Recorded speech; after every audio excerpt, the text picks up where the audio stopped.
दोस्तों, क्रिकेट में अक्सर कहा जाता है कि बड़े खिलाड़ी वही होते हैं जो मुश्किल वक्त में और ज्यादा मजबूत होकर वापस आते हैं। और यही चीज हमें इस मैच में सलमान अली आगा की बैटिंग में नजर आई। दोस्तों, बांग्लादेश के खिलाफ दूसरे वनडे में सलमान अली आगा जिस अंदाज में रन आउट हुए थे वो काफी मुतनाज़ और अजीब सूरत हाल थी।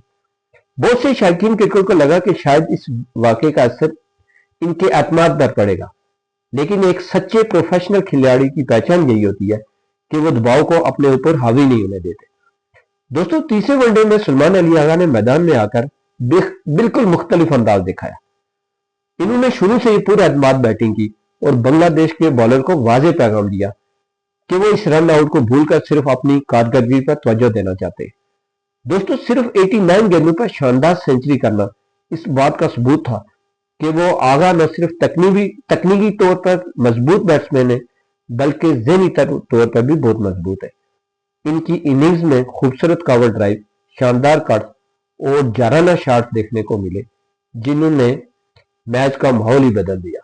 दोस्तों, अगरचे पाकिस्तान ये मैच जीत नहीं सका, लेकिन सलमान अली आगा की ये इनिंग सबसे बड़ी मुस्बत रही है। इन्होंने साबित कर दिया कि एक मुतनाज़ रन आउट किसी बड़े खिलाड़ी को रन रोक नहीं सकता। अब सवाल यह है कि क्या सलमान अली आगा आने वाले मैचों में भी इसी फॉर्म को बरकरार रख सकेंगे और पाकिस्तान की बैटिंग लाइन को मजबूत बना सकेंगे कि नहीं। अपनी राय कमेंट में जरूर बताएं। वीडियो पसंद आए तो इसे लाइक और हमारे चैनल को सब्सक्राइब जरूर करें।